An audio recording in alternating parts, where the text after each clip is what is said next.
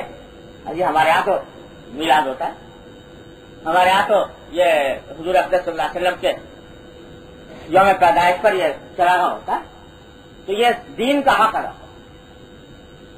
تو بھائی یہ سب جو ہے طریقہ، یہ اسلام کا طریقہ نہیں، یہ سرکار دو عالم صلی اللہ علیہ وسلم کا طریقہ نہیں، آپ کے صحابہ کرام کا طریقہ نہیں. اگر اس میں کوئی خیر ہوتی تو صحابہ کرام صدیق اکبر اور فاروق اعظم عثمان غنی علی مرتضیٰ اس سے چوکنے والے نہیں تھے. ہمارے والد صاحب قدس اللہ علیہ یہ ایک مسئلہ سنایا کرتے تھے.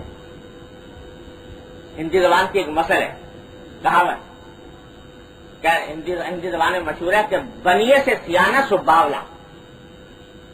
یعنی جو آدمی یہ دعویٰ کرے کہ میں بنیے سے زیادہ سمجھدار ہوشیار ہوں تجارت میں، اور میں اس سے زیادہ تجارت جانتا ہوں اور اس سے زیادہ ہوشیار ہوں، جو یہ دعویٰ کرے وہ باولا، وہ پاگل ہے.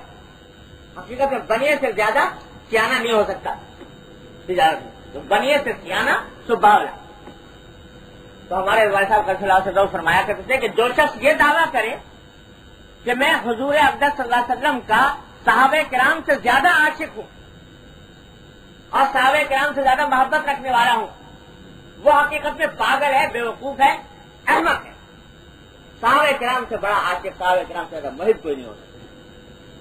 ان کا حال یہ تھا کہ نہ جلوس ہے، نہ جلسہ ہے، نہ چراغاں ہے، نہ جھنڈی ہے، نہ سجاوٹ ہے، لیکن ایک چیز ہے کہ سرکار دو عالم صلی اللہ علیہ وسلم کی سیرت طیبہ زندگی میں رچی اور بسی ہو. ان کا ہر دن سیرت طیبہ کا دن، ان کا ہر لمحہ سیرت طیبہ کا لمحہ، ان کا ہر کام سیرت طیبہ کا کام. کوئی کام ایسا نہیں ہے سرکار دو عالم صلی اللہ علیہ وسلم کی سیرت سے خالی. کیونکہ جانتے تھے کہ سرکار دو عالم صلی اللہ علیہ وسلم اس لیے تشریف نہیں لائے تھے کہ اپنے دن منوائیں، اس لیے تشریف نہیں لائے تھے کہ اپنی تعریفیں کرائیں، اپنی شان میں قصیدے پڑھوائیں. اگر یہ مقصود خدا نہ کرے ہوتا تو جس دن آپ کو یہ پیشکش کی گئی تھی کہ تمہارے اگر آپ چاہیں، اگر آپ سردار بننا چاہتے ہیں ہم آپ کو اپنا سردار بنانے کو تیار ہیں، کفار مکہ نے کہا. اگر آپ مال و دولت کے طلبگار ہیں تو مال و دولت کے ڈھیر آپ کے قدموں میں لانے کے لیے تیار. اگر آپ حسن و جمال کے طلبگار ہیں تو عرب کا منتخب حسن و جمال آپ کی خدمت میں نظر کیا جا سکتا ہے.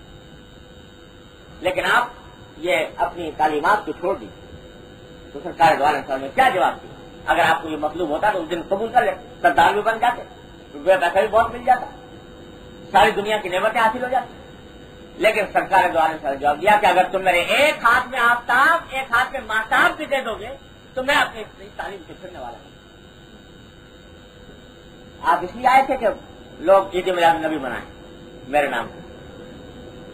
آپ کے آنے کا منشا یہ تھا جو قرآن نے بیان کروایا. کیا؟ جو ابھی میں نے آیت تلاوت کی کہ لقد کان لکم فی رسول اللہ اسوۃ حسنۃ لمن کان یرجو اللہ والیوم الآخر. ہم نے یہ نبی صلی اللہ علیہ وسلم اس کام کے لیے بھیجے کہ ان کو ایک نمونہ بنا کر بھیجا، بہترین نمونہ بنا کر بھیجا ہے تمہارے پاس. اس لیے بھیجا تاکہ تم ان کی نقل اتارو، نمونہ بنا کر دو. جس کے لیے لمن کان یرجو اللہ والیوم الآخر، جو اللہ پر ایمان رکھتا ہو، یوم آخرت پر ایمان رکھتا ہو اور اللہ کو کثرت سے یاد کرتا ہو، اس کے لیے ہم نے ایک نمونہ بنا کر دیا. بس کیا ضرورت نمونے کی؟ نمونہ بھیجنے کی کیا ضرورت؟ کتاب تو آ گئی تھی، قرآن آ گیا تھا، اللہ تبارک و تعالیٰ نے اپنی کتاب نازل فرما دی تھی. نمونہ بھیجنے کی ضرورت اس لیے کہ انسان کی فطرت یہ ہے، اس کی جبلت یہ ہے کہ میری کتاب اس کی اصلاح کے لیے کوئی بھی علم و فن سکھانے کے لیے کافی نہیں ہوتی. انسان کو کوئی بھی علم و فن سیکھنے کے لیے کسی مربی کے عملی نمونے کی ضرورت ہوتی ہے. جب تک وہ سامنے نہیں ہوگا اس وقت تک پہلے کتاب پڑھ کر کسی کو کوئی فن علم نہیں آئے گا. اللہ تعالیٰ اس معاملے میں انسان کو یہ فطرت میں یہ بات آتی ہے. دوسرے جانوروں میں بعض اوقات یہ بات نہیں ہوتی. آج مرغی کا بچہ چوزے میں سے انڈے میں سے نکلا چوزا، تو انڈے میں سے نکلنے کے ساتھ ہی اگر دانا پڑا ہوا ہے تو وہ دانا کٹکنا شروع کر دیتا. اس کو دانا کھانے کے لیے کسی مربی، کسی استاد، کسی انسٹرکٹر کی ضرورت نہیں. دانا پڑا ہوا ہے وہ کھانا شروع کر دیتا. اس کو کسی استاد کی ضرورت نہیں جی. لیکن انسان کا بچہ اگر جب پیدا ہوگا کھلاؤ اس کو روٹی، تو وہ روٹی کھانا سیکھنے کے لیے اس کو تعلیم اور تربیت کی ضرورت ہے. روٹی تو بڑی بات ہے، ماں کا دودھ پینے کے لیے تربیت کی ضرورت. شروع میں بچے کو ماں کا دودھ پینا نہیں آتا، اس کو سکھانا پڑا. مرغے کے چوزے کو دیکھ لو وہ کٹکنا شروع کر دے گا، کوئی اس کو سکھانے کی ضرورت نہیں. مچھلی کا بچہ پانی کے اندر پیدا ہوا اور ادھر پیدا ہوا اور ادھر اس نے پانی کے اندر تیرنا شروع کر دیا. اس کو تیراکی سکھانے کے لیے کسی استاد کی، کسی مربی کی ضرورت نہیں. وہ خود ہی تیراک پیدا ہوا ماں کے پیٹ سے. لیکن کوئی شخص مچھلی کے بچے کو دیکھ کر کہ بھائی مچھلی کا بچہ جو ہے وہ بڑے آرام سے تیرنا شروع کر دیتا ہے سکھائے بغیر، تو ایک ماہر تیراک ہے بہت انسان، تیراکی کے مقابلے میں اول آیا ہوا ہے، اس کا بچہ پیدا ہوا.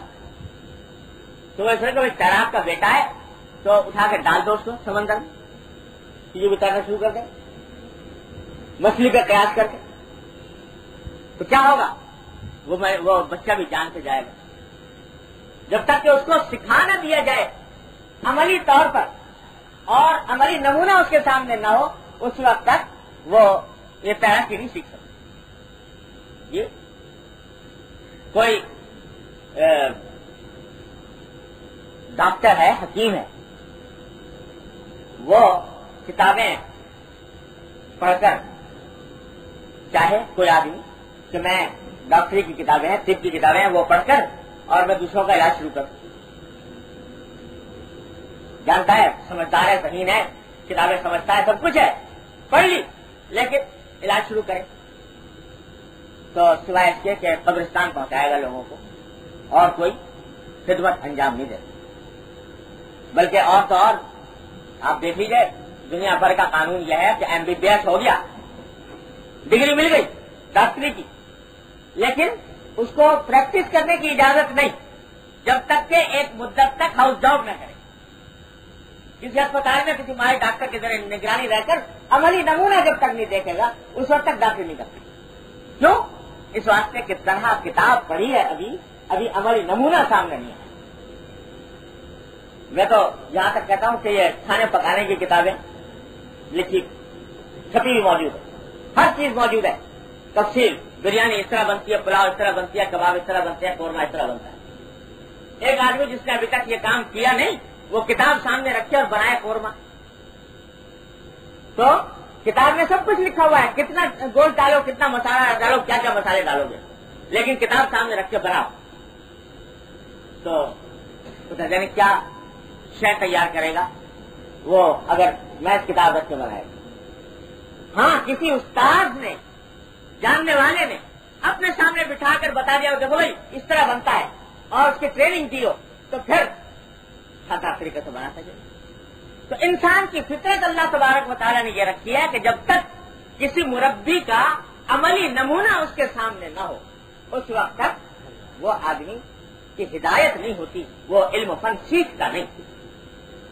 اس واسطے اللہ تبارک و تعالیٰ نے یہ انبیاء علیہ السلام کا جو سلسلہ جاری فرمایا درحقیقت اس کام کے کہ ہم نے کتاب تو بھیج دی، لیکن کتاب تنہا تمہارے لیے کافی نہیں ہوگی. جب تک کہ کتاب کے ساتھ اس کتاب پر عمل کرنے کا نمونہ تمہارے سامنے نہ. تو حضور نبی کریم سرورت عالم صلی اللہ علیہ وسلم کو آپ نے بھیجا اس غرض کے لیے. قرآن یہ لفظ استعمال کر رہا ہے کہ ہم نے اس غرض کے لیے بھیجا کہ دیکھو یہ ہم نے کتاب دی ہے تم کو قرآن، یہ تو ہماری تعلیمات ہے اور یہ ان تعلیمات پر عمل کرنے کا نمونہ ہے. محمد رسول اللہ صلی اللہ علیہ وسلم. اور فرمایا کیا خوبصورت تعبیر اختیار فرمائے قرآن شریف نے ایک جگہ فرمایا لقد جاءکم من اللہ نور و کتاب مبین. لقد جاءکم من اللہ نور و کتاب مبین کہ دیکھو تمہارے پاس اللہ تبارک و تعالیٰ کی طرف سے ایک تو کھلی کھلی کتاب آئی ہے قرآن اور اس کے ساتھ ایک نور آیا. اشارہ اس بات کی طرف کر دیا کہ اگر کسی کے پاس کتاب تو ایک موجود ہے، کتاب میں سب کچھ لکھا ہوا ہے لیکن روشنی نہیں ہے، نہ سورج کی روشنی، نہ دن کی روشنی، نہ بجلی کی روشنی، نہ چراغ کی روشنی، اندھیرا ہے. کتاب تو ہے لیکن کیونکہ روشنی نہیں ہے تو اس روشنی کے بغیر اس کتاب سے فائدہ نہیں اٹھا سکتے. اگر سامنے کوئی روشنی نہیں ہے، اندھیرا ہے، کتاب موجود، سب کچھ لکھا ہوا، فائدہ نہیں اٹھا سکتا.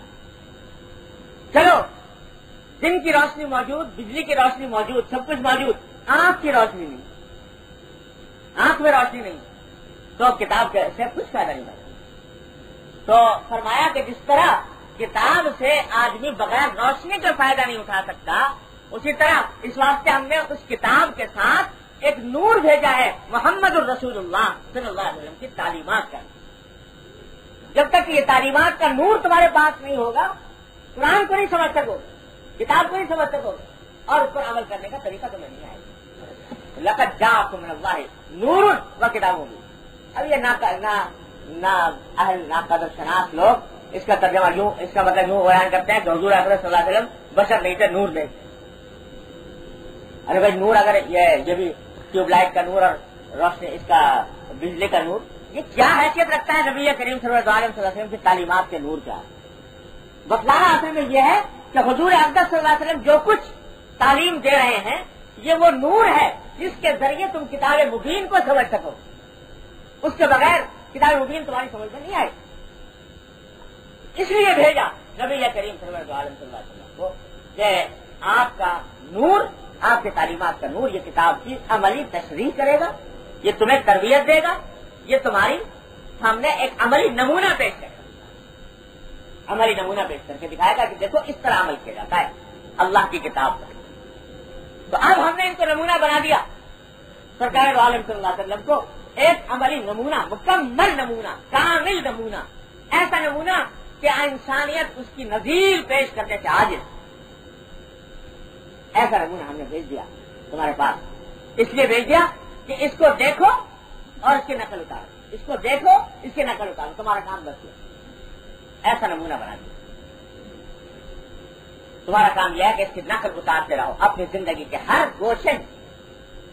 باپ ہو تو دیکھو کہ فاطمہ کا باپ کیا کرتا تھا صلی اللہ علیہ وسلم. شوہر ہو تو دیکھو کہ خدیجہ اور عائشہ کا شوہر کیا کرتا تھا رضی اللہ تعالیٰ جی. اور اگر تم حاکم ہو تو دیکھو کہ مدینے کا حاکم نے کس طرح حکومت کی. اگر تم مزدور ہو تو دیکھو کہ مکے کے پہاڑوں پر بکری چرانے والا محمد رسول اللہ صلی اللہ علیہ وسلم مزدوری کے طور پر کیا کرتا تھا. اگر تاجر ہو تو دیکھو کہ سرکار دو عالم صلی اللہ علیہ وسلم نے شام کی تجارت میں کیا طریقہ اختیار فرمایا. تجارت بھی کی، زراعت بھی کی، مزدوری بھی کی، سیاست بھی کی، معیشت بھی. کوئی دنیا کا شعبہ چھوڑا نہیں جس میں حضور اقدس صلی اللہ علیہ وسلم کے پاس نمونہ موجود. اس نمونے کو دیکھو اور اس کی پیروی کرو. اس لیے ہم نے بھیجا ہے نبی کریم صلی اللہ علیہ وسلم. اس لیے نہیں بھیجا کہ ان کا یوم پیدائش بنایا تھا، اس لیے نہیں بھیجا کہ ان کے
لیکن کیا کیا کہ ہر آن اس بات کا دھیان ہے کہ حضور نبی کریم صلی اللہ علیہ وسلم کی اتباع کس طرح ہو، آپ کے حکم کی اتباع کا یہ عالم سنیے.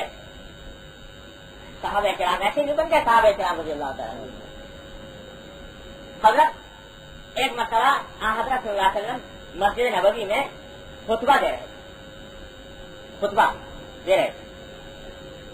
تو خطبے کے دوران آپ نے دیکھا کہ لوگ کچھ کھڑے ہوئے ہیں کناروں پر، مسجد کے کناروں پر. جیسے آج کل بھی دیکھا ہوگا بعض لوگوں نے مسجد کے جلسہ ہو رہا ہے تو وہی نہ بیٹھتے ہیں نہ جاتے ہیں، وہاں کھڑے ہو جاتے. تو یہ ادب کے خلاف ہے، مسجد کے ادب کے خلاف. بھائی اگر تمہیں سننا ہے تو بیٹھو، نہیں سننا جاؤ اپنا راستہ دیکھو. یہ جو چاروں طرف کھڑے ہوئے ہو، اس سے بولنے والے کا بھی ذہن مشوش ہوتا ہے اور سننے والوں کا بھی مشوش ہوتا ہے. یہ ادب کے خلاف اس طرح کھڑا ہے. تو حضرت صلی اللہ علیہ وسلم نے ان کھڑے ہوئے لوگوں کو خطاب کرتے ہوئے فرمایا کہ بھائی بیٹھ جاؤ، یہ حکم بیٹھ جاؤ. حضرت عبداللہ بن مسعود رضی اللہ تعالیٰ عنہ مشہور صحابی ہیں، وہ اس وقت مسجد نبوی کی طرف آ رہے تھے، دور سے مسجد نبوی کی طرف روانہ ہو چکے تھے، آ رہے تھے. ابھی سڑک پر تھے، مسجد میں داخل نہیں ہوئے تھے. سڑک پر جس حالت میں تھے تو کان میں حضور اکرم صلی اللہ علیہ وسلم کی یہ آواز پڑی کہ بیٹھ جاؤ. وہیں بیٹھ گئے، سڑک پہ بیٹھ. حضرت صلی اللہ علیہ وسلم نے بعد میں دیکھا تو پوچھا کہ میں نے تو اصل میں ان لوگوں کو کہا تھا جو یہاں پر کھڑے ہوئے تھے کہ تم بیٹھ جاؤ، تم تو سڑک پر تھے، سڑک پر بیٹھنے والے اس کو تو نہیں چاہتے. تو فرمایا کہ جب حضور اقدس صلی اللہ علیہ وسلم کا یہ ارشاد کان میں پڑ گیا کہ بیٹھ، رسول وہ نہیں تھے کہ جانتے نہ ہو اس بات کو کہ ظاہر حضور مجھے سڑک پر بیٹھنے کا حکم نہیں دے سکتے، لیکن اس لیے کہ حضور کا جب ارشاد کان میں پڑ گیا بیٹھ جا، تو اب اس کے بعد قدم نہیں اٹھ سکتا، آگے نہیں بڑھ. یہ ہے اتباع حضرات صحابہ کرام رضی اللہ عنہ. ایسے ہی نہیں بن گئے صحابہ کرام رضی اللہ تعالیٰ عنہ تو بہت، لیکن ان صحابہ کرام کا عشق لے کر آئے کوئی. ابو دجانہ رضی اللہ تعالیٰ عنہ میدان احد میں کفار کی طرف سے تیروں کی بارش آ رہی ہے، سرکار دو عالم صلی اللہ علیہ وسلم کی طرف تیر برسائے جا رہے ہیں، چاہتے ہیں کہ حضور کے آگے آڑ بن جائیں، لیکن اگر آڑ بنتے ہیں ان تیروں کی طرف سینہ کر کے تو حضور کی طرف پشت ہو جاتی ہے. تو یہ گوارا نہیں کہ حضور صلی اللہ علیہ وسلم کی طرف پشت ہو جائے. تو سینہ حضور کی طرف کیا اور پشت کفار کے تیروں کی طرف. اس حالت میں سرکار دو عالم صلی اللہ علیہ وسلم کے تیروں کو اپنے پشت پر لے رہے ہیں تاکہ حضور صلی اللہ علیہ وسلم کی اس جنگ کے میدان میں بھی یہ بے ادبی نہ ہو کہ پشت ہو جائے رسول اللہ. یہ حضرات تھے صحابہ کرام. تو بھائی یہ ہوتا ہے اتباع، کہ جب حضور کا ایک کلام زبان کان میں پڑ گیا اب مجال نہیں ہے کہ اس سے پھر جائے، اس کے خلاف کوئی بات زبان سے قدم اٹھ جائے. چھوٹی چھوٹی باتوں میں، معمولی معمولی باتوں میں بھی ہر وقت یہ فکر، اللہ، ہر وقت یہ فکر کہ کسی طرح حضور اقدس صلی اللہ علیہ وسلم کی کوئی نئی بات معلوم ہو جائے، آپ کی کوئی نئی سنت کا علم ہو جائے، اس کے اوپر عمل کرنا. حضرت فاروق اعظم رضی اللہ عنہ ایک زمانے میں مسجد نبوی سے بہت دور جا کر رہنے لگے، بہت دور چلے جاتے تھے، گھر دور لے لیا تھا. تو اب روزانہ آنا مشکل تھا مسجد نبوی. تو ایک اپنے ساتھی کو مقرر کیا ہوا تھا جو وہی قریب رہتا کہ بھائی ایسا کیا کرو کہ ایک دن تم جایا کرو، ایک دن میں جایا کروں گا مسجد نبوی. تو جب تم جاؤ تو پھر مجھے آ کے بتا دیا کرو کہ آج حضور اقدس صلی اللہ علیہ وسلم نے کیا کیا باتیں بیان فرمائیں، اور جب میں جایا کروں گا تو تم کو بتا دیا کروں گا کہ حضور اقدس صلی اللہ علیہ وسلم نے آج کیا کچھ بیان فرمایا، تاکہ کوئی بات چھوٹنے نہ پائے سرکار دو عالم صلی اللہ علیہ وسلم کی زبان مبارک سے نکلی ہوئی. اس طرح صحابہ کرام نے چھوٹی چھوٹی باتوں پر، چھوٹی چھوٹی سنتوں پر جان دی ہے صحابہ کرام.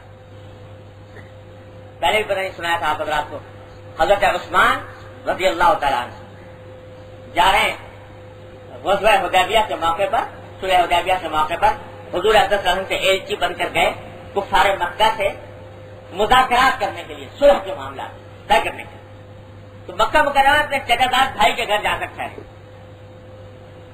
اور جب صبح ہوئی تو صبح کو جانے لگے مذاکرات کرنے کے لیے۔ تو حضرت عثمان ابن عفان، حضرت عثمان رضی اللہ عنہ کا جو ادار تھا زیر جامہ، وہ ٹخنوں سے اوپر اور نصف ساق کا، آدھی پنڈلی تک۔ حضور اقدس صلی اللہ علیہ وسلم کا ادار بھی آدھی پنڈلی تک ہوا کرتا تھا۔ آپ نے یہ فرمایا تھا کہ ٹخنوں سے نیچے لٹکانا تو بالکل ناجائز ہے، ٹخنوں سے اوپر ہو تو جائز ہے، لیکن خود حضرت صلی اللہ علیہ وسلم کا معمول اور آپ کا جو عام عادت تھی وہ نصف ساق تک اپنے ادار کو رکھنے کی، اس سے نیچے نہیں ہو سکتا۔ تو انہوں نے بھی ایسے ادار بنایا ہوا تھا۔ تو ان کے چچادار بھائی نے کہا کہ جناب یہ عربوں کا دستور یہ ہے کہ ان کا جو ادار ہوتا ہے، پاجامہ ہو یا تہبند ہو یا قمیص ہو، وہ جتنا لٹکا ہوا ہوتا ہے اتنا ہی اس کو آدمی کو بڑا سمجھا جاتا ہے۔ سردار قسم کے لوگ جو ہوتے ہیں وہ اپنے سارے ادار لٹکا کر رکھتے ہیں۔ تو اگر آپ یہ اونچا اٹنگا قسم کا یہ پہن کے جائیں گے تو ان کے نظروں میں کوئی وقت نہیں ہوگی آپ کی، اور مذاکرات میں جان نہیں پڑے گی اگر آپ اس لباس میں گئے، کیونکہ وہ لوگ تو بڑے نیچے ڈھیلے ڈالے اور نیچے تک کے پہننے والے ہیں، اور ان کے دل میں ان ایسی آدمی کی عزت بھی کرتے۔ حضرت عثمان رضی اللہ عنہ نے فرمایا کہ جب سنا چچادار بھائی سے کہ یہ یوں کہہ رہا ہے تو ایک ہی جواب دیا حضرت عثمان رضی اللہ عنہ نے، فرمایا لا ہاکذا عزت صاحبنا صلی اللہ علیہ وسلم، کہ نہیں میں اس سے نیچا نہیں کر سکتا، میرے آقا سرکار دو عالم صلی اللہ علیہ وسلم کا ادار ایسا ہی ہے۔ تو اب یہ مجھے اچھا سمجھے برا سمجھے، میری عزت کرے بے عزتی کرے، جو چاہے کرے، مجھے اس کی پرواہ نہیں، میں تو حضور اقدس صلی اللہ علیہ وسلم کا ادار دیکھ چکا ہوں، اور آپ کا جیسا ادار ہے اس سے مجھے تبدیلی کرنے کا میں نہیں کر سکتا۔ یہ بڑے سے بڑی سامنے لالچ دے دیا جائے، دھمکا دیا جائے، لیکن حضرت صاحب کرام اس سے پھرنے کے لیے تیار ہے۔ حضرت حذیفہ ابن یمان رضی اللہ تعالی عنہ فاتح ایران، وہ ایران پر جب کسریٰ کے اوپر حملہ کیا گیا تو کسریٰ اس وقت کی سپر طاقت، اس کے پاس گئے، مذاکرات کرنے کے لیے بلایا اپنے دربار میں۔ جب دربار میں گئے تو وہاں سامنے کچھ کھانا وانا بھی توازو کے لیے لایا گیا، کھلانے کے لیے بیٹھ کے کھا رہے تھے، تو کھاتے کھاتے نوالا ہاتھ سے نیچے گر گیا۔ تو حضور اقدس صلی اللہ علیہ وسلم کی تعلیم یہ ہے کہ اگر نوالا نیچے گر جائے تو اس کو ضائع نہ کرو، اللہ کا رزق ہے۔ اور حضور کی یہ تعلیم ہے کہ پتہ نہیں رزق کے کون سے حصے میں برکت اللہ نے رکھی ہے، لہذا اس کی ناقدری نہ کرو، اٹھا لو، اس کے اوپر اگر کچھ مٹی وٹی لگ گئی ہے تو اس کو صاف کر دو اور پھر کھا لو۔ جب نوالا گرا حضرت حذیفہ کو یاد آ گئی حدیث سرکار دو عالم صلی اللہ علیہ وسلم، تو آپ نے ہاتھ بڑھایا اٹھانے کے لیے وہ نوالا، تو ساتھ میں برابر میں کوئی بیٹھا تھا، اس سے کونی ماری کہ یہ کیا کر رہے ہو، یہ دنیا کی سپر طاقت کا بادشاہ کا دربار ہے، اور اس میں تم یہ نوالا زمین پہ گرا ہوا اٹھا کر کھاؤ گے تو تمہاری ذہن میں وقت نہیں رہے گی ان لوگوں، یہ سمجھے کہ بڑے نادیدہ قسم کے لوگ ہیں جو اٹھا کے کھا رہے ہیں، تو اس واسطے یہ موقع نہیں ہے، رہنے دو آج رہنے دو۔ جواب میں فرمایا حضرت حذیفہ ابن یمان رضی اللہ تعالیٰ عنہ کہ اترک سنت رسول اللہ صلی اللہ علیہ وسلم لہؤلاء الحمقى، کیا میں ان احمقوں کی وجہ سے سرکار دو عالم صلی اللہ علیہ وسلم کی سنت چھوڑ دوں؟ ان احمقوں کی وجہ سے میں سنت نہیں چھوڑ سکتا سرکار دو عالم صلی اللہ علیہ وسلم کی، یہ اچھا سمجھے برا سمجھے، عزت کرے یا ذلت کرے، مذاق اڑائے، جو کچھ کرے، میں سرکار دو عالم صلی اللہ علیہ وسلم کی سنت چھوڑنے والا نہیں۔ اب بتائیے، عزت انہوں نے کرائی انہوں نے کرائی اپنی یا آج ہم کرا رہے ہیں سنتیں چھوڑ کر؟ عزت ایسی کرائی کہ یہ نوالا اٹھا کر کھایا سرکار دو علیہ وسلم کی سنت کا، اور وہ ایران کے کج گلا جو غرور کے مجسمے بنے ہوئے تھے ان کا غرور ایسا خاک میں ملایا کہ اذا ہلاکا کسرا فلا کسرا بعد، جس دن کسرا ہلاک ہوا اس کے بعد کوئی کسرا پیدا نہیں ہوا، نام و نشان مٹ گیا دنیا سے۔ اللہ ایسی شان، یہ حضور حضرت صلی اللہ علیہ وسلم کے محبت میں کہ نشے میں مست تھے۔ جب جانے لگے، یاد آ گیا قصہ، یاد رکھنے کا ہے، جب یہ مذاکرات کے لیے جا رہے تھے اس سے پہلے، اس واقعے سے پہلے حضرت حذیفہ بن یمان، حضرت ربیعہ بن عامر رضی اللہ تعالیٰ یہ جب داخل ہونے لگے کسریٰ کے محل میں تو وہ لباس وہی اپنا سیدھا سادہ پہنے ہوئے اور سفر کر کے آئے تھے، لہٰذا کچھ تھوڑا سا شاید ہو سکتا ہے میں کچھ محل کا بھی اثر ہو، مٹی وٹی کا۔ تو چوکیدار نے جا کے جو دربان تھا اس نے روک دیا، اس نے کہا کسریٰ کے دربار میں جا رہے ہو، اتنے بڑے بادشاہ کے یہ لباس پہن کے جا رہے ہو، تو ایک جبہ دیا کہ یہ آپ پہن دو، تاکہ جبہ پہن کے کسریٰ کے دربار میں جاؤ۔ تو حضرت ربیعہ بن عامر نے کہا کہ اگر کسریٰ کے دربار میں جانے کے لیے اس کا دیا ہوا جبہ ضروری ہے تو ہمیں اس کے دربار میں جانے کی کوئی ضرورت نہیں، جائیں گے تو اسی لباس میں جائیں گے، اور اگر نہیں اس کو ملنا منظور ہے تو ہمیں بھی کوئی شوق نہیں ہے اس کو ملنا، لہذا یہ جبہ ہمیں قبول نہیں، ہم اسی لباس میں اگر بھیجنا چاہتے ہو تو بھیج دو، نہیں تو جاتے ہم اپنے گھر۔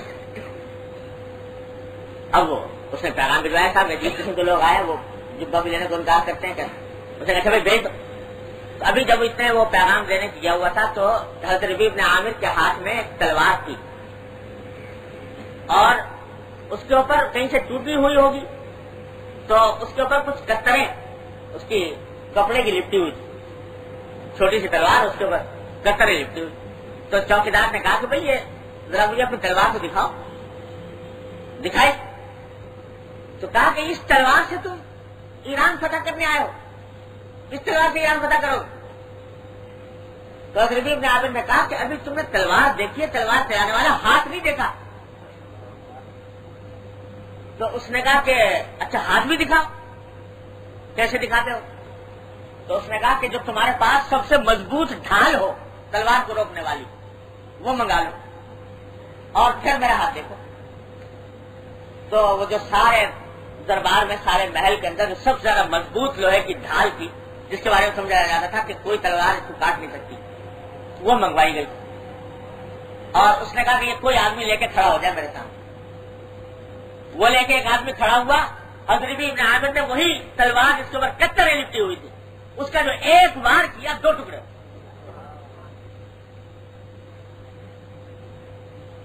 نظارہ دیکھ کر حیران تھے کہ یہ کیا لوگ آ گئے ہیں، خدا جانے کہاں سے کوئی مخلوق درآمد آ گئی ہے۔ انہوں نے پیغام بھجوایا کہ یہ عجیب قسم کے مخلوق آئی ہے، اس نے ایک تو لباس نہیں پہنتی ایسا، ایک تلوار ایسی ٹوٹی پھوٹی سی بغیر نظر آتی ہے لیکن ڈھال کے 2 ٹکڑے کر دیے۔ وہاں پہنچے تو کسریٰ نے کہا کہ آپ کسریٰ، وہاں پر دستور یہ تھا کہ کسریٰ کرسی پر بیٹھا رہتا تھا، سارے درباری سامنے کھڑے ہوا کرتے، کھڑے ہوا کرتے۔ تو انہوں نے جا کر کہا کہ ہم محمد رسول اللہ صلی اللہ علیہ وسلم کے تعلیمات کے پیروکار ہیں اور حضور نے ہمیں اس بات سے منع کیا ہے کہ ایک آدمی بیٹھا رہے اور باقی آدمی سب کھڑے رہے، لہٰذا ہم اس طریقے سے کار کے ساتھ یہاں پہ بیٹھنے کے تیار نہیں ہیں، یا تو ہمارے لیے بھی کرسیاں منگوائی جائیں اور یا کسریٰ بھی ہمارے سامنے کھڑا۔ تو اس نے جب یہ توہین کا یہ کہا کہ یہ تو ہماری توہین کرنے کے لیے آ گئے تو اس نے حکم دیا کہ ان کے ایک ٹوکرا بستی کا بھر کے ان کے سر پہ رکھ کے اور ان کو روانہ کر دو، میں ان سے بات نہیں کرتا۔ تو ٹوکری کا ایک ٹوکری میں مٹی بھر کر اور اس کے سر پر کہا کے رکھوا دو اور ان کو چلتا کر دو۔ تو حضرت ربیعہ بن عامر نے بڑے شوق سے وہ ٹوکرا اٹھا کر اپنے سر پر رکھ دیا اور جاتے ہوئے جب نکلنے لگے تو کہہ دیا کہ کسریٰ